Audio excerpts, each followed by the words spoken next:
परमात्मा वो है सुख सुख दे दुख नहीं दे, और सब खाद्य सब सुख दे, सब आहार हर आवश्यकता हमारी पूरी करे, वो भगवान कहलाता है। वो केवल एक ही है। गीता जी अध्याय नंबर 15 के श्लोक नंबर 17 में कंसेप्ट कति क्लियर कर रखा है कि उत्तम पुरुष तु अन्य परमात्मा इति उदारते है।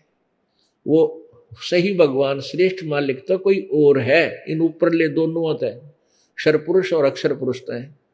और जो परमात्मा कहा जाता है, जो परमात्मा कहा जाता है, कहता है, और यही तीनों लोकों में प्रवेश करके, जैसे संसार रूपी वृक्ष बताया है, तो उस पूरे पेड़ को जड़ से आहार मिलता है, तो उस पूर्ण परमात्मा कबीर जी से, कबीर भगवान से, परम अक्षर ब्रह्म से, इन सभी ब्रह्मांडों को और सभी ब्रह्मा विष्णु महेश और सर्व पुरुष और अक्षर पुरुष, इन सभी को उसी से आहार प्राप्त होता है। इसलिए वो ही परमात्मा, वही भगवान है जो इनको भी आहार दे रहा है।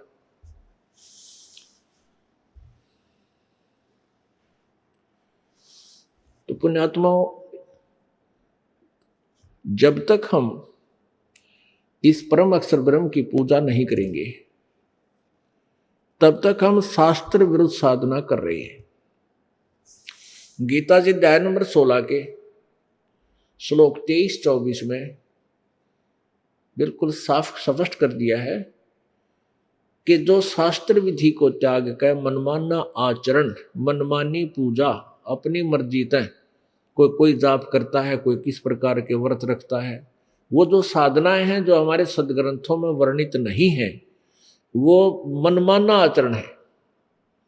और शास्त्र विधि को त्याग कर जो अपनी मर्जी से जो पूजाएं करते हैं, उनसे न तो कोई सुख होता है, ना कोई उनकी गति होती है, और न ही उनकी कोई कार्य सिद्ध होता है।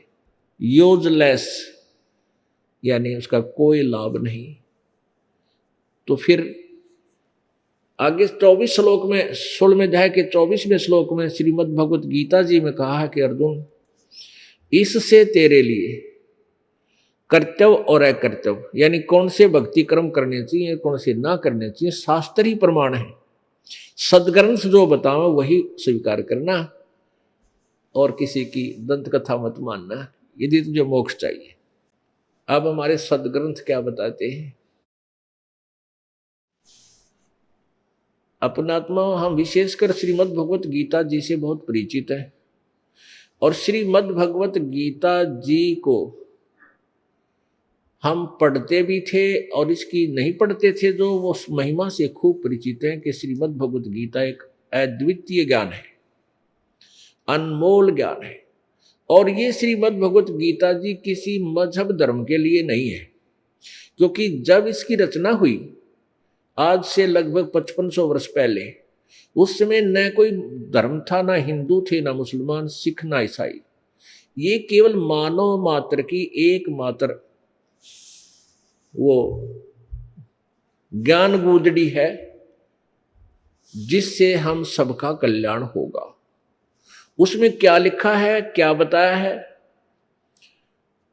गीता जी अध्याय नंबर 8 के श्लोक नंबर 1 में अर्जुन के पूछने पर, 8 के ही श्लोक नंबर 3 में जो कहा है काल भगवान ने, गीता ज्ञानदाता ने, कि वो अक्षर, परम अक्षर ब्रह्म है,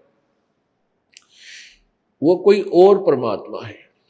तो उस अक्षर ब्रह्म और ब्रह्म, ये दो का ही यहाँ पर पूरा रोल है इस गीता जी में। दो भगवानों का, दो प्रभुओं का, एक ब्रह्म का और एक परम अक्षर ब्रह्म का। परम ये अक्षर पुरुष ये इससे बाहर है, इन दोनों के बीच में है ये, लेकिन इसका बहुत कम रोल है। इसके लोक से हमने केवल जाना है इसके थ्रू, इसलिए इसका बीच में एक मंत्र जाप हमने अवश्य करना पड़ता इसके लोक से पार होने के लिए। नहीं तो साधना इन दो की ही मुख्य हम चलते, क्योंकि इस काल के जाल में फंसे हैं और हमने जाना है अपने मालिक के पास। तो गीता जी अध्याय नंबर 8 के श्लोक नंबर 3 में तो बता दिया वो परम अक्षर ब्रह्म है भाई, जिसको जानने के बाद फिर इंसान यहाँ की किसी वस्तु की डिमांड नहीं करता, इच्छा नहीं करता किसी वस्तु के जरा और मरण से छूटने की, बुढ़ापे और मृत्यु से छूटने का प्रयत्न करता है, अर्थात वो पूर्ण मोक्ष ही मांगता है। अब 8वें अध्याय के 5वें श्लोक में और 7वें श्लोक में गीता ज्ञानदाता अपनी भक्ति साधना के विषय में अर्जुन को बता रहा है, तू मेरी साधना कर और मुझे ही प्राप्त होगा और युद्ध भी कर ले। 8वें अध्याय के 6ठे श्लोक में कहा कि अर्जुन, ये नियम है जो अंत समय में जिसके भाव में भावित रहता है, तो अंत समय तक तो उसमें लास्ट में वो उसी के पास चला जाता है। ये नियम है, अर्थात जो आजीवन जिसकी भक्ति साधना करता है लास्ट में उसी को प्राप्त होता है। गीता जी अध्याय नंबर 8 के फिर 8, 9, 10 3 श्लोकों में उस परम अक्षर ब्रह्म की साधना के लिए बताया है कि उसकी जो साधना करता है तो उसको प्राप्त हो जाता है। अपनी साधना का मंत्र, अब कौन से मंत्र हमने जाप करने चाहिए वो सदग्रंथ क्या बताते हैं, बाकी उसको अतिरिक्त हम कोई और जाप करते हैं और साधना करते हैं तो मनमाना आचरण है। गीता जी अध्याय नंबर 8 के श्लोक 13 में कहा है कि वो मेरा तो एक ओम अक्षर है, ओम अक्षर बस, और इसकी अंतिम श्वास तक पूजा कीजिए। गीता जी अध्याय नंबर 17 के श्लोक 23 में उस परम अक्षर ब्रह्म की साधना के विषय में बताया है कि ओ तत्सत इति ब्रह्मण निर्देश है, ब्रह्मण त्रिविध समर्थ। ब्रह्मण का अर्थ है सच्चिदानंद घन परमात्मा, सच्चिदानंद घन ब्रह्म अर्थात परम अक्षर ब्रह्म।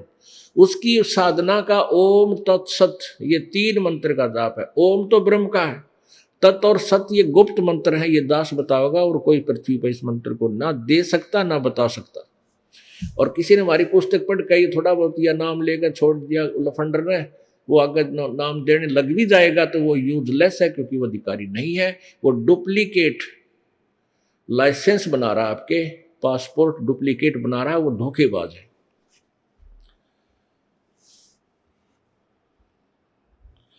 तो इसलिए उस परम अक्षर ब्रह्म की साधना का ओम तत्सत, तत् और सत ये तत् पर ब्रह्म का जाप है, यानी अक्षर पुरुष का, और सत ये परम अक्षर ब्रह्म का जाप है। ये दास बताएगा, जिसको सारनाम भी कहते हैं।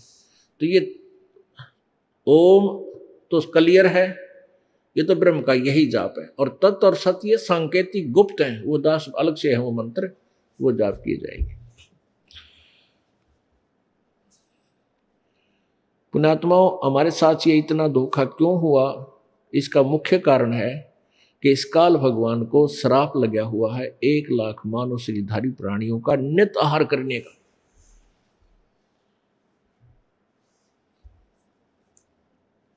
और उसके लिए इसलिए अपने तीनों पुत्रों रजगुण ब्रह्मा, सतगुण विष्णु, तमगुण शिव जी से ये अपने 3 लोक की व्यवस्था करवा रखी है। एक ये पृथ्वी लोक, नीचे पाताल लोक और एक स्वर्ग लोक। इन तीनों लोकों के जितने भी प्राणी हैं ये सभी इन ब्रह्मा विष्णु महेश जी की पावर से, इनकी शक्ति से, इनसे निकल रहे गुणों की जो का प्रभाव है उससे प्रभावित है, और उसी के उन्हीं के अंडर प्रेशर ये जीव के बस का नहीं है। जैसे किसी को छींक आवा है, मान ले कोई छोंक ला दिया मिर्चा का और वो एकदम छींक आ गई, आप रोक नहीं सकते उनको, कितनी कोशिश कर ले, आपके बस की बात नहीं। इसी प्रकार इन ब्रह्मा विष्णु महेश से निकल रहे ये गुणों की पावर, शक्ति, अदृश्य शक्ति, ये हमें ऐसे प्रभावित कर रही है, जीव के बस की बात नहीं। इसके लिए परमात्मा ने विधि बताई है, वो ज्ञान दिया है। कुछ तो ज्ञान से फर्क पड़ता है, फिर समाधान जो भक्ति है इससे बहुत राहत मिलती है। धीरे धीरे हमारे अंदर से ये आस्था हट जाएगी कि हम यहाँ के नहीं हैं, ये बेटा बेटी कार कोठी ये मेरी नहीं है, और ये सत्य है। लेकिन अभी हम बालक हैं, हम इस सत्य को स्वीकार करने में को तैयार नहीं हैं। जब हम सियाने हो जाएंगे, बड़े हो जाएंगे, फिर हम आप मान जाएंगे। अब जैसे छोटा सा बालक होता है और उसको वो कोई पेन ऐसे उठा लेता है पेन, और वो कहता है पिताजी ये क्या है, या दादाजी या भाई बहन माता जी किसी से भी पूछता है बड़े से, ये क्या है, तो वो कहता है ये पेन है। हैं? वो फिर कहता है पेन है। हैं? वो फिर कहता है पेन है बेटा, बेटी पेन है। हैं? तो वो उसकी ए नहीं खत्म होती, क्योंकि वो अब समझ नहीं पा रहा ये क्या कह रहे हैं, और वो ये भी नकारा नहीं कर रहा कि पिताजी या माता भाई बहन बड़े वाले कुछ गलत कह रहे होंगे, लेकिन उसकी बुद्धि स्वीकार करती ही नहीं, वो उसको रख ही देता है और ए कहता हुआ चल पड़ता और खेल लग जाता है। और जब वो बालक शाना हो जाए, बड़ा हो जाता है, मैच्योर हो जाता है, तो वो उसको वो आप समझ जाता है कि भाई ये पेन है, दो पेन ला उठा के भागा जाएगा बेटा या बेटी, और फिर पेन लाएगा उठा के। अब वो समझने लग गया कि वो पेन है, उसकी ए खत्म होगी वह। तो ऐसे आज आप जिन्होंने उपदेश ले लिया, आप इतने बालक हो, और बार बार यही कहा जाता है कि ना तेरा ये कार है, ना तेरी कोठी है, और ना तेरा बेटा है, ना तेरी बेटी है, तेरा शरीर अपना नहीं। तो कहते हैं काया तेरी है नहीं, ये माया कहाँ से हो? जब तेरा शरीर है नहीं है तो इनका चीचड़ कैसे हो रहा है कि बेटा मेरा, बेटी मेरी, कार मेरी, या कोठी मेरी, संपत्ति मेरी, या भूल क्यों पड़ रही है? अब जिनको ज्ञान ही नहीं है वो तो बात अलग है। आप जी सत्संग में आ रहे हो, आप हमारे बच्चे हो, कोई 2 वर्ष का, कोई 4 वर्ष का, कोई 3 वर्ष का, कोई 6 महीने का, कोई 5 वर्ष का, अभी आप भी बालक हो। अभी या ए मिट्टी नहीं आपकी, आप नकारा भी नहीं कर रहे हो, लेकिन यह जच नहीं रही बात के जो दास कह रहा है, परमात्मा ने बताई हुई बात को क्या सच्ची है, लेकिन आप नकारा भी नहीं कर पा रहे, क्योंकि आप ये नहीं मान रहे कि हमारे पिताजी गलत बात कह रहे होंगे। या ए मिट जाएगी थोड़े दिन में, आप आने दो थोड़ा समय, 5-4 साल और दो मालिक को, फिर या कति ए मिट जाएगी और समझ में आ जाएगी कि अपना अड़े कुछ भी को नहीं, पीछा छुटवा कि तो गड्ढे में जुड़ रहा है। तो वो ए मिटाने के लिए ये ज्ञान दिया जा रहा है, और यहाँ से जन्म मृत्यु छुटवाने के लिए, पीछा छुटवाने के लिए ये साधन बताए जा रहे हैं। तो ऐसे हम फिर धीरे धीरे इन तीनों गुणों के प्रभाव से बाहर हो जाएंगे। इस सतनाम, सच्चे नाम रूपी एंटीबायोटिक खा गए हम, हमारे ऊपर फिर असर होना बंद हो जाएगा, कति भी नहीं होगा। हम सिर्फ पीछा छुटवाने की चेष्टा करेंगे, और जितनी भक्ति बढ़ती जाएगी आपको अलग से एक आभास होगा कि सचमुच ये तो बहुत बूढ़ा साका कदे भी ना मिटे। तो आज चलो इस जन्म में दान भी कर दिया, भक्ति कर ली, पार होए नहीं, फिर मनुष्य जीवन, फिर बालक, फिर वो खेचा तानी, कदे नमूनिया हो गया, कदे दस्त लाग गया, किधर दाढ़ लकड़ा, किधर कुछ हो गया है, फिर चल स्कूल में कंप्यूटर पढ़ी भागा के कंप्यूटर के ऐसे बूढ़े काम हो जाएंगे, मुझे समझ में आवे को नहीं है। फिर वो इस समस्या की नौकरी मिल रहा है ना मिल रहा है, यह बिरान मैटी, फिर बालक कोई मर गया कोई बच गया है, किसी की बिरान मैटी, टांग कट गई। तो ये दुख तो कदे मिटने को नहीं, ई मिट जाएंगे जब या बात समझ में आ गई, या ए खत्म होगी तो हो जाएगी, क्योंकि समय और परमात्मा की शक्ति हमारे साथ है। क्योंकि समय अब बिचली पीढ़ी का आ गया, भगवान का वचन है कि इसमें सबको पार करेंगे। किनको? जो हमारे ज्ञान को ग्रहण कर लेगा, इसमें आरूढ़ रहेगा, अटूट श्रद्धा से लगा रहेगा। उसके लिए परमात्मा बताते हैं कि द्वार धनी के पड़ा रहे और धक्के धनी के खावे, और 100 काल धकझोल ही पर द्वार छोड़ दी जावे। कर्मा की मार बहुत भयंकर है आपके ऊपर, एक जन्म की नहीं असंख्य जन्मों की है। अरे उन सबको खत्म करना है, यहां से चलने के लिए वो सभी से निमटना पड़ेगा। उनमें से एक आधा ऐसा कर्म भी है कि छोटी मोटी चोट फेट मारने की चेष्टा भी करता है, तो कहते हैं विचलित मत होना, वो काल के झकझोलों से डरना नहीं, घबराना नहीं, इस ज्ञान को आधार बनाकर और इस नाम रूपी रस्से से लिपटे रहना है, नहीं तो दरिया में बह जाओगे जहाँ अच्छे रस्सा छूट जाता है। ये जबरदस्त ढंग से पकड़ना। इसलिए परमात्मा इसका विधि भी बता रहे हैं कि द्वार धनी के पड़ा रहे और धक्के धनी के खावे, यानी अपने सतगुरु के दरबार में आता ही रहे, चाहे कोई छोटा मोटा कर्म कर भी गया को गड़बड़ छोटी मोटी, तो उससे उल्टा नहीं हटता है कि याद रखे कि मालिक के चरण में होते हुए भी एक आपत्ति आ गई, जब शरण में ना होता तो बिरन के नाश करता ही हो। तो इन बातों को आधार बनाना पड़ेगा, ये सत्य है, और तभी हम इस भक्ति मार्ग पर चल सकेंगे और अंतिम श्वास तक हम रुक सकेंगे।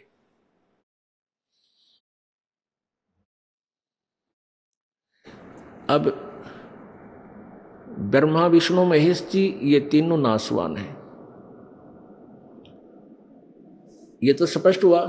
ब्रह्म भी नाशवान जो गीता ज्ञान दे रहा, इनका पिता है कि आप पे कह रहा है गीता जी अध्याय नंबर 4 के श्लोक नंबर 5 में और 9 में कि तेरे मेरे बहुत जन्म हो लिए, तू नहीं जानता मैं जानता हूँ, मेरे जन्म अलौकिक हैं। 10वें अध्याय के दूसरे श्लोक में भी गीता ज्ञानदाता कहता है ये ब्रह्म कि मेरी उत्पत्ति को, मेरे जन्म को ना ये देवता जानते ना ऋषि जानते, क्योंकि ये मेरे से ही जन्मे हैं।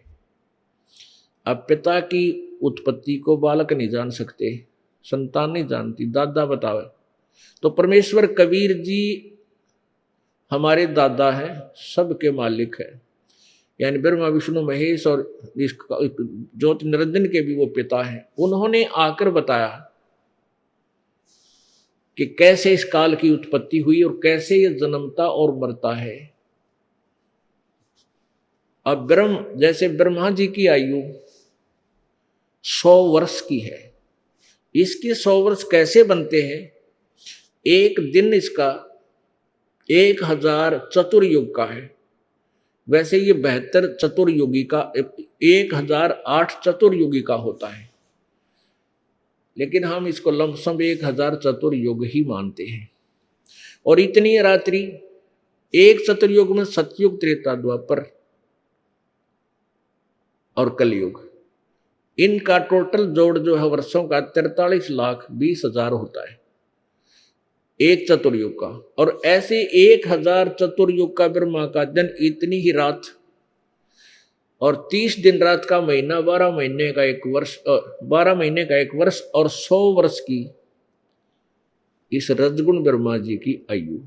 इससे 7 गुना सतगुण विष्णु जी की आयु, विष्णु जी से 7 गुना तमगुण शिव जी की आयु, जो ब्रह्मा इस काल के पुत्र हैं।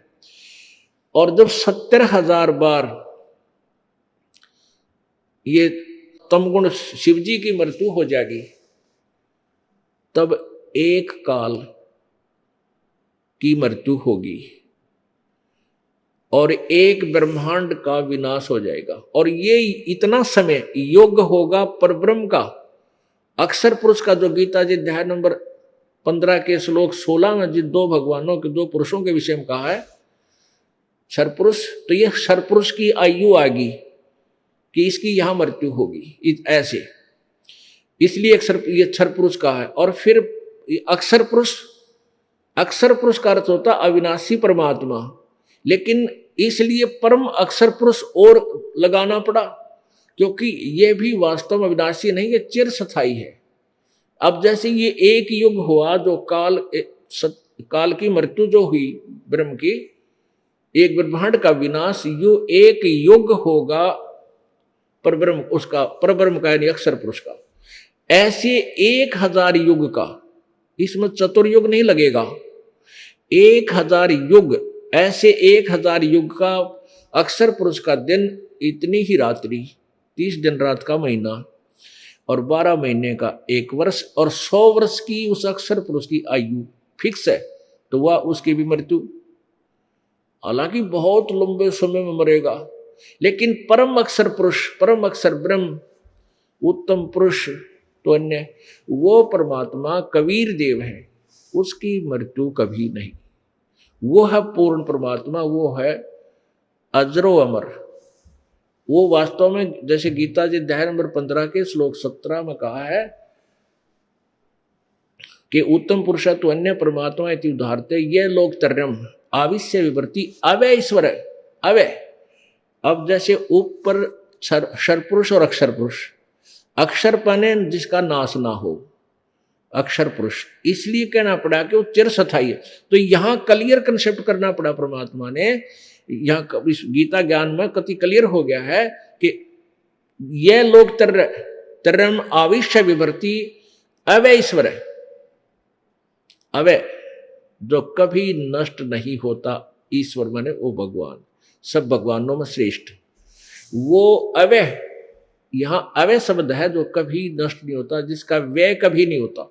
व्यय माने खर्च, अव्यय जो कभी नष्ट नहीं होता, जो कभी घटता नहीं, तो उसको बोला है अव्यय ईश्वर है। पुण्यात्मा, हम भगवान की तलाश में उसी समय से लगे हैं जब से हम उससे बिछड़े हैं, क्योंकि काल ना आते हमारे साथ वो लफंडरपना शुरू कर दिया, मिसगाइड रखना, हमारे को कष्ट पे कष्ट देना। तो हम जो सुख छोड़ कर आए थे उस स्थान को भुलाने के लिए इसने और कवर चढ़ा दिया हमारे ऊपर। जैसे देवताओं का शरीर थोड़ा हमारे से और अच्छी मिट्टी का है और ये हमारा है, ये दूसरी मिट्टी का, लेकिन हमारे अंदर सब में ये विकार ठोक दिए, जिसके कारण हम इन्हीं में उलझ पुलझ के यहीं खत्म होते रहते हैं, जन्मते रहते हैं। अब भगवान भूल गए, लेकिन हमें हमारे हृदय से वो चाह नहीं गई कि कोई सुख अवश्य है जिसको प्राप्त करके हम कभी कष्ट में नहीं जाएंगे। वो ऐसा स्थान भी है और ऐसा भगवान भी है जो संकट मोचन करता है, संकट मोचन है। अब हम ब्रह्मा विष्णु महेश को संकट मोचन मान के इनकी पूजा करते रहे, परंतु संकट दूनी आए, इन भगवानों पर भी संकट आए। जैसे श्री विष्णु जी सतोगुण के जो जी हैं वही श्री रामचंद्र जी रूप में आए, श्री कृष्ण रूप में आए। और इन दोनों भगवानों की आपत्तियां यदि हम थोड़ा सा ध्यान से देख लें और सुन लें, कलेजा मुंह ना आ जाए, कितने दुखी थे सारा जीवन में। अब जैसे श्री रामचंद्र रूप में भगवान सतोगुण विष्णु जी आए, राजा दशरथ का जन्म हुआ, ब्याह हुआ, विवाह होते वनवास हुआ, वनवास से सीता उठा ली, अपहरण हुआ, फिर रावण गेला युद्ध हुआ, करोड़ों आदमी मर गए, वहां कितने जीव मरे दोनों सेनाओं के। फिर सीता जी को वापस लाए, अग्नि परीक्षा करी कि अभी तू अगर अछूती है तो अग्नि नहीं जलावेगी। श्री रामचंद्र जी ने सभी वहां उपस्थित व्यक्तियों के सामने इसी लोकलाज के डर से ये परीक्षा ली कि अगर तू अग्नि नहीं जलाएगी तो तू अछूती है, और नहीं तो तू जलगी तो तेरी रांद कटेगी, मर जाएगी। तो ऐसे उस अग्नि परीक्षा ली, लेकिन सीता जी अछूते थे, वो निष्कलंक थी, और परीक्षा करके घर ले आए। घर आते ही एक धोबी ने रात ना अपनी पत्नी पीट रहा था, अपनी पत्नी को कूट रहा था। श्री रामचंद्र जी वेश बदल कर राजा थे अयोध्या के ये, और ये देखने के लिए मेरी नगरी में कोई दुखी तो नहीं है। गुप्त रूप में राजा लोग जाया करते थे, भगवान से डरने वाले होते थे। एक धोबी अपनी पत्नी को कूट रहा था, पीट रहा था रात ने कि तू 2 रात कहाँ रह के आई है, और वो उससे के दुख में अपने घर चली गई थी, फिर वापस आ गई। तो कहता है कि मैं ये दशरथ का बेटा नहीं हूँ, रावण के पास 10 वर्ष रही और फिर उसको वापस ले आया। ऐसी कलंकनी को मैं तो आग लगा दूं, घर नहीं रखूं। अब वो श्री रामचंद्र जी ने सुन लिया, उस धोबी के कहने थे सुबेरा अपनी पत्नी को निकाल दिया कि मैं किसी की जो है ना, मैं अपने विषय में ये किसी की अपनी बुराई नहीं सुन सकता, और आप जाइए यहाँ से। बता भाई। अच्छा चलो, पुण्यात्माओं, जिनको भगवान मानना थे, भगवान सत्र का नॉलेज है इनका, कॉमन ज्ञान भी, कॉमन नॉलेज भी कोई ना, जनसाधारण वाला भी नहीं इनमें। अपनी खुद परीक्षा ले आए सबके सामने, और वो निष्कलंक थी। और एक धोबी ने ताना मार दिया तो कलंकित होगी, उसको घर से निकाल दिया। अरे तेरा गजब हुई हो। तो बताओ, ऐसे निर्णय लेकर हम सुखी हो सकते हैं?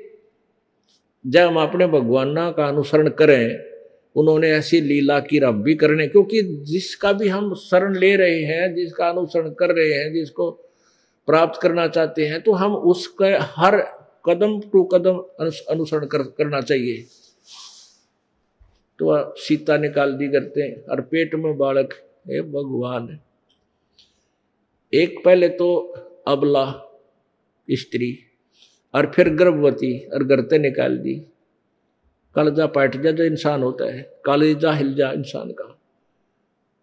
बता कोई बात हुई या? और कित जावेगी, कित इस अतिथि में करेगी क्या, कैसे कमावेगी, कैसे बालक पालेगी, कहाँ रहेगी, दुनिया दुश्मन गेला है, और वह भी निकाल दी। वो सौभाग्य था उसका कि वो महर्षि वाल्मीकि के वहाँ कुटिया पर चली गई, वहाँ उसने पिता वाला प्यार मिला, और सारा टाइम पास उसका ठीक हो गया। अब जिस व्यक्ति की पत्नी बालक कहीं और आप राजा, वो सपने में भी सुखी नहीं हो सकता, सपने में भी सुखी नहीं। जिसका परिवार कीता है और आप कीता है, तो वो सुख नहीं है। और अंत में फिर श्री रामचंद्र जी ने सरयू नदी में समाधि ली, क्योंकि उसके पुत्र लव और कुश ने उन्हें पराजित कर दिया था। कहने का भाव ये है कि वो भगवान आखिरी सांस तक सुखी नहीं रहे। श्री कृष्ण जी का जीवन देख लो, वही विष्णु जी सतगुण अवतार आए थे। तो हम जिन परमात्माओं को पूजते थे उनका इतिहास देख रहे हैं। अब परमात्मा वाले ज्ञान से, उन अखियों से, उन चश्मों से देख रहे हैं जो नजर बनने के बाद लगाए जाते हैं, स्पष्ट दिखाई देते हैं। हमारी आंखें बन गई, हमारी आंखें, अब ऑपरेशन हो गया मोतियाबिंद का। अब हमें दिखाई दे रहे हैं कि जिन भगवानों की हम ओट ले रहे थे वो आप पर दुखी।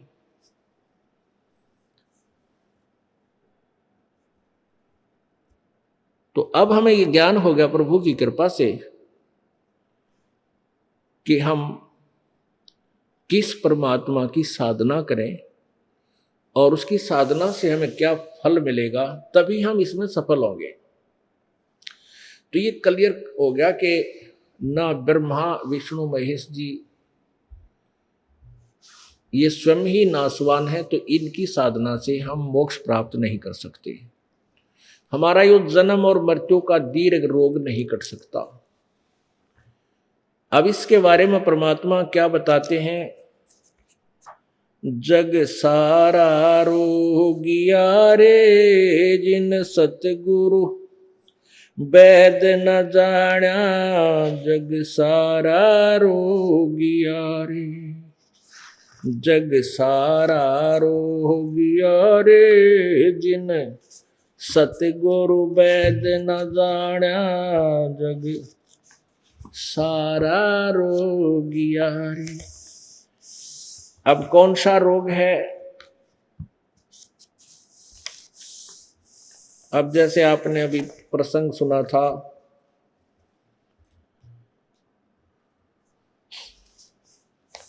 कि गीता जी अध्याय नंबर 8 के श्लोक नंबर 16 और 17 में ये लिखा है कि ब्रह्मलोक पर्यंत सभी पुनर्वर्ती में है।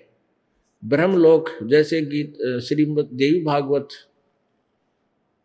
के 7वें स्कंद में प्रश्न नंबर 562 और 63 पर लिखा है कि देवी हिमालय को बता रही है कि ब्रह्म की साधना कर, और उसका ओम एक अक्षर मंत्र है, उसके जाप से तू उस ओम यानी ब्रह्म को प्राप्त कर जाएगा, और वो ब्रह्मलोक में रहता है। यानी ब्रह्म भी ब्रह्मलोक में रहता है और उसके उस उपासक भी ब्रह्मलोक तक ही जा सकते हैं। अब गीता जी अध्याय नंबर 8 के श्लोक 16 में कहा है कि वो ब्रह्मलोक तक भी जितने भी हैं, चाहे वो ब्रह्म है और चाहे उसके उपासक हैं, वो सभी पुनर्वर्ती में, उनका जन्म मृत्यु होता है, वो स्थायी नहीं है। और फिर 17वें श्लोक में 8वें अध्याय के में ये इस अक्षर पुरुष की आयु लिखी है, अक्षर पुरुष की, ब्रह्मण है, क्योंकि यहां आयु से संबंधित है, इसलिए ब्रह्मण माने नेक्स्ट बड़ा भगवान। ब्रह्मण का अर्थ होता है बड़ा भगवान, यानी ब्रह्म से नेक्स्ट जो भगवान है उसको यहाँ ब्रह्मणे का यहाँ अर्थ जो लगाया जाएगा, क्योंकि यहाँ आयु से संबंधित है। और गीता जी अध्याय नंबर 17 के श्लोक नंबर 23 में ब्रह्मणे का अर्थ है वो परम अक्षर ब्रह्म का, क्योंकि वहां आयु से संबंध नहीं है। तो यहाँ लिखा है कि उसका एक युग, नोट चतुर्युग, अनुवादकर्ताओं ने अनुवाद गलत किया हुआ 8वें अध्याय के 17वें श्लोक का। उन्होंने मूल संस्कृत में केवल चतुर्युग है, सहस्र चतुर्युग, सहस्र युग, 1000 युग लिखा है, चतुर्युग नहीं है उसमें मूल संस्कृत में। इन्होंने अल्पज्ञता से अनुवादकर्ताओं ने ब्रह्मा जी समझ लिया इसका, ब्रह्मा जी लिख दिया। ब्रह्मा जी का एक जो है ना दिन 1000 चतुर्युग का अनुवाद कर दिया। नहीं, इसमें ब्रह्मण यानी इस अक्षर पुरुष पर ब्रह्म के आयु के विषय में जानकारी है कि उसका 1000 युग का एक दिन, इतनी ही रात्रि, बस। चतुर्युग नहीं है। वो युग कैसे बनते हो आपको बता दें। तो ऐसे 1000, ऐसे 100 वर्ष की आयु है अक्षर पुरुष की। वो तुरा बोलो। अब परमात्मा कहते हैं एती उम्र बुलंद मरेगा अंतरे, इतनी उम्र बुलंद तो भी मृत्यु, इतनी उम्र बुलंद मरेगा अंतरे, क्योंकि कोई सतगुरु लगे ना कान ना भेंटे संतरे। अब यहां कहा कि कारण क्या रहा, इतनी लंबी आयु भी आपने प्राप्त की और फिर भी मृत्यु हुई। इसका कारण क्या है? क्योंकि कोई सतगुरु लगे ना कान ना भेंटे संतरे। अब संत जैसे भक्त हैं उसको संत भी कहते हैं, देव भी कहते हैं, अच्छी आत्माएं होती है, हंस भी बोलते हैं। अब जो इस तत्व ज्ञान से परिचित हो गए इस दास के माध्यम से, तो आप सभी साध हैं, संत हैं। और आपके संपर्क में कोई व्यक्ति आवेगा बहन बेटियों के संपर्क में, तो उन बहन बेटियों को आप ये ज्ञान बताने की चेष्टा करोगे। और जो आपसे फिर आप कहाँ लाओगे? सतगुरु के पास नाम दिलाओगे, उनका कल्याण करवाओगे। तो यहां सतगुरु और संत दोनों को इसलिए डिफाइन करना पड़ा कि न तो कोई ऐसा पुण्यात्मा मिला जो तत्व ज्ञान से परिचित, कोई भक्त संत मिल जाए और वो अब सतगुरु के पास लाकर उसका ट्रीटमेंट करवा दे इस रोग का। एती उम्र बुलंद मरेगा अंतरे, कोई सतगुरु लगे न कान न भेंटे वो संतरे। उसके लिए परमात्मा आपा का बता रहे हैं, जग सारा रोग रे जिन सतगुरु वैद न जाड़ा, जग सारा रोग रे, जग सारा रोग रे जिन सतगुरु वैद न जाड़ा। जग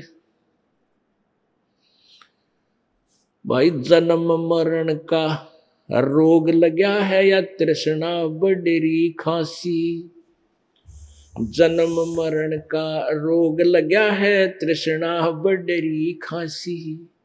आवागवन की डोर गले में या पड़ी काल की फांसी, जग सारा रोग रे जिन सतगुरु वैद न जाना, जग सारा रोग रे, जग सारा रोगिया रे जिन सतगुरु वैद न जाना। जग सच्चा सतगुरु कोई है न पूजा, इन झूठों जगपतियासी। भाई सच्चा सतगुरु कोई न पूजे, झूठों जगपतियासी।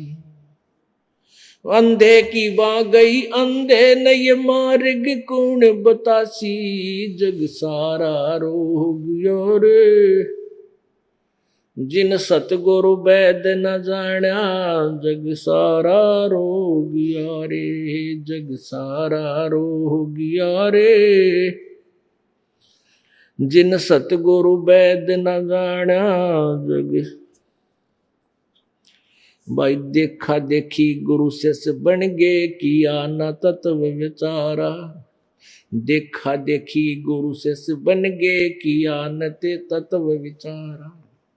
गुरु शेष दोनों के सिर पे युकाल ठोके पंजारा। जग सारा रोगियो रे, जिन सतगुरु वैद न जाण्या। जग सारा रोगिया रे, जग सारा रोगिया रे, जिन सतगुरु वैद न जाण्या। जग सारा रोगिया रे। भाई सार शब्द सर जीवन बूटी, घस घस अंग लगावे। सार शब्द सर जीवन बूटी, घस घस अंग लगावे। कह कबीर तुम सतकर मानो, ये जन्म मरण मिट जावे। जग सारा रोगिया रे, जिन सतगुरु वैद न जाण्या। जग सारा रोगिया रे, जग सारा रोगिया रे, जिन सतगुरु वैद न जाण्या। जग सारा रोगिया रे। भाई सार शब्द सर जीवन बूटी, घस घस अंग लगावे। सार शब्द सर जीवन बूटी, घस घस अंग लगावे। कह कबीर तुम सतकर मानो, ये जन्म मरण मिट जावे। जग सारा रोगिया रे, जिन सतगुरु वैद न जाण्या। जग सारा रोगिया रे। अपरम पिता परमात्मा स्वयं सतलोक से चलकर आते हैं। वो दयालु अपनी प्यारी आत्माओं, श्रेष्ठ आत्मा, अच्छी आत्माओं को आकर मिलते हैं, उनको अपने तत्व ज्ञान से परिचित कराते हैं, अपनी समर्थता से परिचित कराते हैं, सतलोक दिखाते हैं। फिर वो पुण्यात्मा उस परमेश्वर की महिमा ढोल के डंके पर दृढ़ता के साथ जन जन को सुनाया करते हैं, सुनाते रहे हैं अभी तक। लेकिन इन अज्ञानी ऋषियों, महर्षियों और गुरु मंडलेश्वरों ने हम सभी मानव शरीरधारी प्राणियों को अज्ञानता से परिपूर्ण कर रखा होता है। तो उसमें उन संतों की जिन्होंने भगवान को देखा, साक्षात्कार किया, सचखंड को देखा, सतलोक को देखा, फिर वापस आए, उनकी बातों को भी नहीं माना हमने। क्योंकि हम वेदों और गीता और पुराणों को एथेंटिक शास्त्र मानते थे, और उन्हीं पुराणों और वेदों और गीता को संस्कृत में लिपिबद्ध होने के कारण जन साधारण नहीं समझ सका। और जो संस्कृत भाषा बोलते थे, हम उनको ये समझते थे कि ये सभी सदग्रंथों को सही जाने हुए हैं, और जो वो बताते थे ये दंत कथा, हम उनको सदग्रंथों की कथा मानकर स्वीकार किए हुए थे। इसलिए हमने लाल को तो पटक दिया था, कौड़ी को बांध रखा था कि हमें कीमत देगी। अब परमात्मा क्या बताते हैं उन अज्ञानी ऋषियों के बारे में। मोती मुक्ता दर्शत नाही, ये जग है सब अंदरे। दिखत के तो नैन चश्म, इनका फेरा मोतिया बंदरे। इनको मोती रूपी वो लाल दिखाई नहीं देते, मुक्ति रूपी मोती हीरे वह दिखाई नहीं दे रहे, इनका मोतिया बंद है। चारों युग में हम पुकारे, चारों युग में संत पुकारे, कूक कहा हम हेल रे। हीरे माणक मोती बरसे हैं, ये जग चुगता ढेल रे। परमात्मा कहते हैं चारों युग में मेरे संतों ने भी आवाज लगाई, जिनको मैंने परिचित कराया अपने से, और हमने भी आकर आवाज लगा कर तंबूरे लेकर गाया, सुनाया, बताया कि हीरे मोती, ये माणक की वर्षा हो रही है सत्संग तत्व ज्ञान रूपी, जिससे पूर्ण मोक्ष हो सकता है। वो उन मोतियों को, उस ज्ञान को ना स्वीकार करके इन अज्ञान रूपी डलों को, कंकर पत्थरों को उठा कर फिर रहे हो कि ये हमें बहुत कीमत देंगे। नहीं, पर भी लेन जात है दुनिया, हमरा ज्ञान किने ना सुनिया। कहते वहां धक्के खाना, जहाँ पर भी लेन कुंभ का मेला लगेगा वहां पर भी लगेगी, हम नहा के आवेंगे, जिसमें वो मछली मीन और पहले से ही उसमें वो कछुए पहले नहा रहे होते तुम्हारे से पहले, और ना जाने कितने के उन पर भी ले ली, और वो अभी तक उसी उनका कोई छुटकारा नहीं हुआ, तुम्हारा कैसे होगा। अब परमात्मा कहते हैं पर भी लेन जात है दुनिया, हमरा ज्ञान किने नहीं सुनिया। अब जब तक हम परिचित नहीं थे इन सदग्रंथों से, जब तब तक हमें विश्वास नहीं हुआ कि हमारे भगवान ने जो ज्ञान दिया था वो सदग्रंथों से ही बता रखा था। सदग्रंथ उसी का समर्थन करते हैं। परमेश्वर कबीर जी ने कहा है वेद हमारा भेद है, और मैं ना इन वेदन माही, और जौन वेद से मैं मिलूं वो वेद जानते नहीं। परमात्मा ने कहा कि वेद मेरा ही भेद बता रहे हैं, लेकिन जिस वेद से मैं मिलूंगा वो पांचवा वेद सूक्ष्म वेद, वो स्वयं ही गीता जी अध्याय नंबर 4 के श्लोक 32 में कहा है कि जो 25 से लेकर 30 तक जो ज्ञान तुझे बताया है, कोई ऐसी साधना करता है, कोई ऐसी साधना करता है, इस तरह की विस्तार से साधना उस सच्चिदानंद घन की वाणी में ब्रह्मणे मुखे उस परमेश्वर की सच्चिदानंद घन ब्रह्म की वाणी में, अर्थात उनके द्वारा दिए गए ज्ञान में विस्तार से लिखे, उनको किसी तत्वदर्शी संतों के पास जाकर समझ। चौथे अध्याय के 34वें श्लोक में गीता जी में बन गया। तो वो ज्ञान है, ये परमात्मा कहते हैं कि हमरा ज्ञान किन्हे ना सुनिया, और ये पर भी लेन जात है दुनिया। या दंत कथा के आधार पर वो पर भी लेते फिर रहे हैं, हमारा ज्ञान किससे नहीं सुना, क्योंकि ये मन जो है ये सच स्वीकार करने को कति तैयार नहीं। अब देखो के संग्रह चल रहा हमारे साथ, सब सदग्रंथ रूबरू करा दिए, गीता वेद और पुराणों के मंत्र अध्याय सकंद तक गिनवा दिए और दिखा दिए, सीडी बना दी, और फिर भी बोला समाज ने देखा है, हर विद कहे क्यों तो चुगली करे है, निंदा करे, आलोचना करता है, मानी सुनो उसकी वचनों को, रामपाल के वचनों को। अरे रामपाल के वचन नहीं, ये तो सदग्रंथों के अमृत वचन है। दास तो एक स्पीकर है, पढ़ के सुना रहा, कंठस्थ करके तुम्हारे सामने बोल बोल के सुनो, और सुनना पड़ेगा आखिर में, और जितना लेट आओगे पछताओगे, रोया करोगे। मत दे दी है बालम बैरेनु, मत दे दी है बालम बैरेनु, दे दी है बालम बैरेनु, मत दे दी है बालम बैरेनु। आत्मा रो रही है कि मैं इस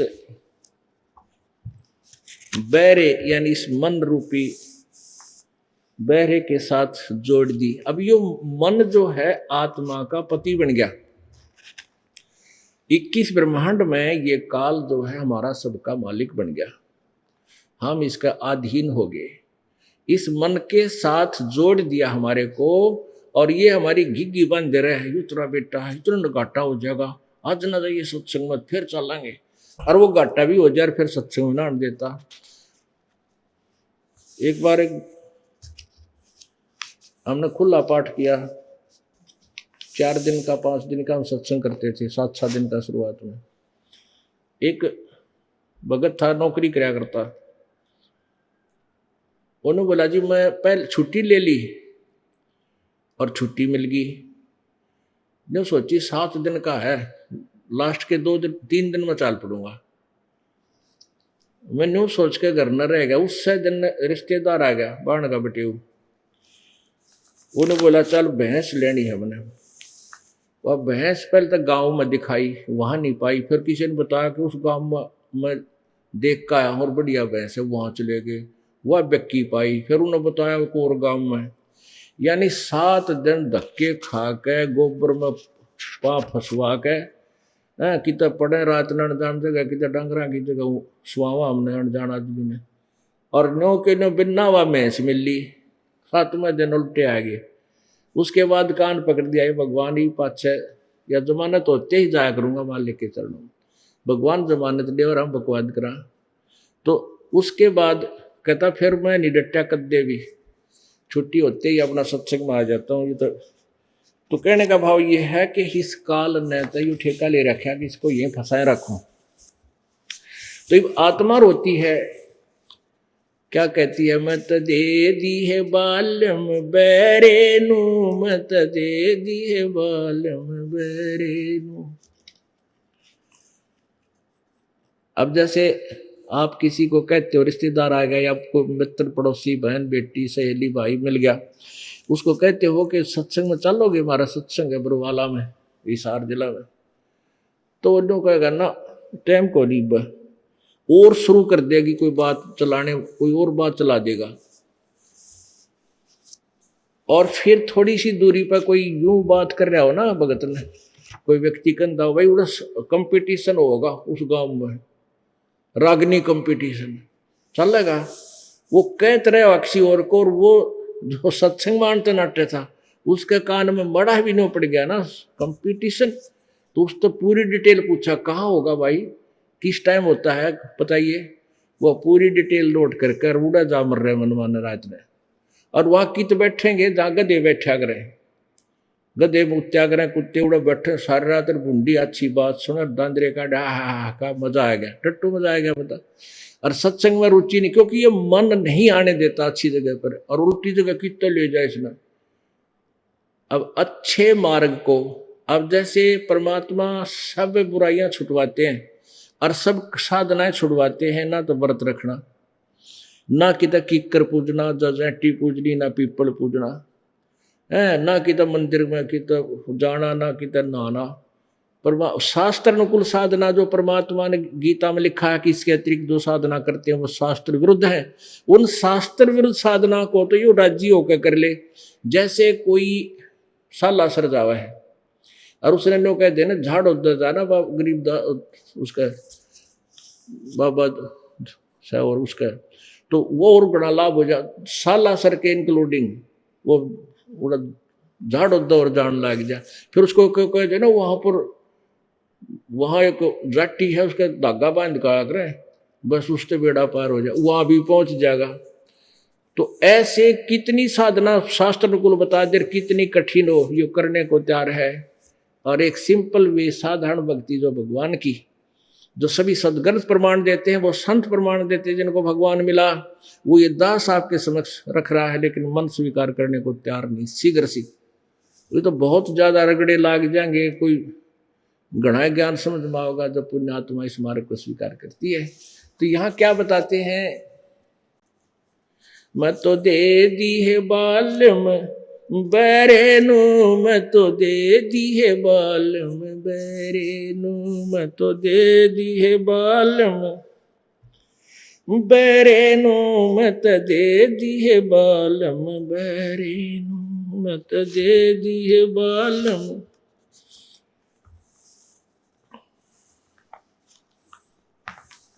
संसारी दी गल्ला चिन्ह ना बूझे शब्द जो गहरे नू, संसारी दी गल्ला चिन्ह ना बूझे शब्द जो गहरे नू, मुर्दों से ती प्रीत लगाव न जाने सतगुरु मेरे नू, मत दे दी है बालम बैरेनु, मत दे दी है बालम बैरेनु।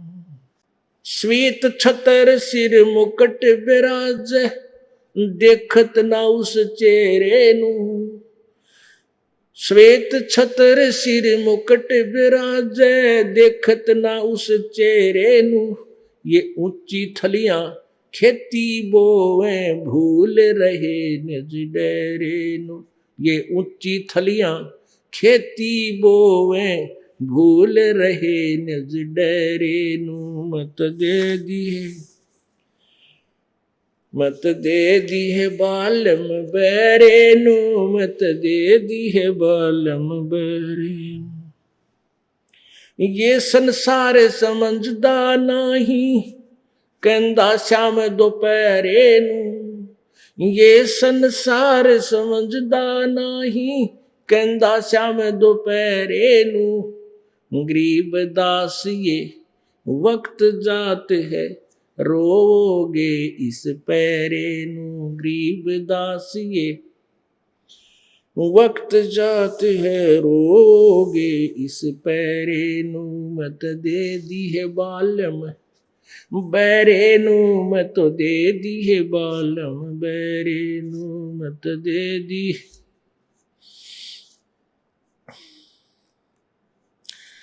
ये संसार समझदा नहीं कहंदा श्याम दोपहरे नू, ये संसार समझदा नहीं कहंदा श्याम दोपहरे नू, गरीब दास ये वक्त जात है रोगे इस पैरे नू, गरीब दास ये वक्त जात है रोगे इस पैरे नू मत दे दी है बालम, बैरे नू मत दे दी है बालम बैरे। अब क्या बताते हैं, आत्मा परमात्मा से कंप्लेंट कर रही है कि इस काल ने मेरे को इस मन रूपी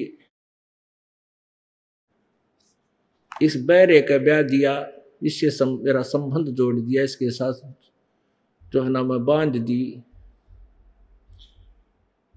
ये संसारी दी गल्ला चिन्ह। अब आम आदमी कोई कह दे कि तकलीफ से तरह छोरा जो है ना कई दिन तक गुमसुम सा रहा है, बारली की बोल दे। दूसरा कोई आओगा, बेटी कोई व्यक्ति आओगा, बेबी आओगी ना कहीं आए भीतरली की बोल दे, थारा श्याम जी की लाग से उसकी और बोल दे 10-5 रुपये, फटाफट सारे के दर देगी बांध गए बेबे जिसका लड़का बीमार है। और कोई हमारा भगत जाकर नो कहीं सारे पटक दे ठाकर चाल नाम दुआ तेरा भी कल्याण, तेरे बेटे का भी, तेरी बेटी का भी, सारे सुख हो जाएगा। न बनो मारा अपना छुट्टा या लागे। तो यहाँ क्या बताते हैं, संसारी दी गल्ला चिन्ह आम आदमी की बात मान ले और ना बुझ सब जो गहरे नो, जो शास्त्र अनुकूल साधना है, गूढ़ ज्ञान है, उस गहरे ज्ञान को कोई सुनने को तैयार नहीं। ये मुर्दों से तिप्रीत लगा हुआ है, ना समझे ना जाने सतगुरु मेरे नो। अब मुर्दों से थी, जैसे को बाबा मर गया किसी गांव में, कुछ ऐसे ही सिद्धि शादी करके कोई अपने डले ढो रहा था, वो बाबा वहां मर गया। उसकी मृत्यु के बाद वहां एक यादगार बना दी, उसका शरीर वहां जमीन में दफना के फिर उस पर पूजन लाएंगे, उस मरे पाछे उस मुर्दे ने पूजन लाएंगे। कोई मजार पूजा है, कोई ऐसे पिता को मंदिर बना रखा है, यादगार पूजा है। इनकी पूजाएं तो कर रहे हैं, अन्ना जाने सतगुरु मेरे नो, जो सारा ज्ञान बतावे, शास्त्र अनुकूल साधना दे, उस संत को उस सतगुरु को नहीं जानना चाहते, उनके पास नहीं जाते। और फिर क्या बताते हैं, तुम निराकार निराकार बता रहे हो, श्वेत छतर शेर मुकुट विराज, देखत ना उस चेहरे नु। उस परमात्मा का सतलोक के अंदर श्वेत छतर, ऊपर छत्र सफेद छत्र है और सिर पर मालिक का सुंदर मुकुट है। और देखत ना उस चेहरे नु, यानी उस परमात्मा तत्ब्रह्म को प्राप्त नहीं करते, उस परम अक्षर ब्रह्म की साधना नहीं कर रहे हो, तो क्या कर रहे हो, ऊंची थलियां खेती बो ये भूल रहे नज डरे नु। अनुपासना, अन्य देवताओं की पूजा, उस तत्ब्रह्म को छोड़कर जो अन्य पूजाएं हैं वो अनुपासना है। वो थली पर, जैसे एक तो डहर, एक प्लेन एरिया होता है खेती करने का, उसको डहर वो होती है जो अच्छी जमीन हो, काली उपजाऊ, और ऊंचे स्थानों पर वर्षा हुआ जल भी वहीं आकर के ठहरता था। पुराने समय की वाणी है, और उस समय ये सिंचाई का साधन केवल वर्षा ही थी। तो उस समय में ऊंची थलियों पर यदि कोई बीज बोया था, फसल बीजा था, तो वहां विशेष लाभ नहीं होता था। कभी वर्षा दोबारा होगी तो वो को थोड़ा बहुत कनक होगी, अन्यथा नहीं। और जो डहर जमीन होती है, वहां ऊपर का वर्षा का थलियों पर वर्षा हुआ जल भी वहीं आ जाता है, और वो उपजाऊ जमीन होती है, वहां बीज दिया जावे तो मनमाना 60 मन किले का हुआ है, एक एकड़ में 60 मन गेहूं हो जा, और थड़ी पर बोवे वर्षाधार पे तो 2 मन 1 मन भी ना हुआ। तो कहने का भाव यह है कि तुम आन उपासना रूपी ऊंची थड़ियों पर बीज बीजे बैठे हो, गलत साधना कर रहे हो और अपने डर को भूल रहे हो, उस परम अक्षर ब्रह्म तत्ब्रह्म की साधना नहीं कर रहे हो। तो उसके से क्या होगा? ये संसार समझदा नहीं, कहंदा श्याम दोपहरे नू, गरीबदास ये वक्त जाते है, रोगे इस पैरे नू, मत दे दी है बालम बैरे नू, मत दे दी है बालम बैरे। अब जैसे एक जून का महीना हो, मई और जून का महीना, गर्मी का मौसम, ये हरियाणा, राजस्थान, उत्तर प्रदेश, पंजाब, इस क्षेत्र में मई और जून में कड़ाके की गर्मी पड़ा करे, और उस समय किसी ने गुटी ला रखी हो, शराब पीकर पड़ा हो गली में बाहर, पसीना पसीना आ रहा, जाग आए मुंह में, और उसको कोई उठाता है कि भैया चल तुझे उठाकर वृक्ष की छाया में ले चलता हूँ, आपको बहुत गर्मी लगी है। तो वो शराब के नशे में कहता है, मैं मौज माच रही है, मत छेड़ मुझे, ठीक है यहीं पर हो, कोई ठंड नहीं, कोई गर्मी नहीं है। तो वो उस नशे में इतने कष्ट को भी नहीं महसूस कर पा रहा।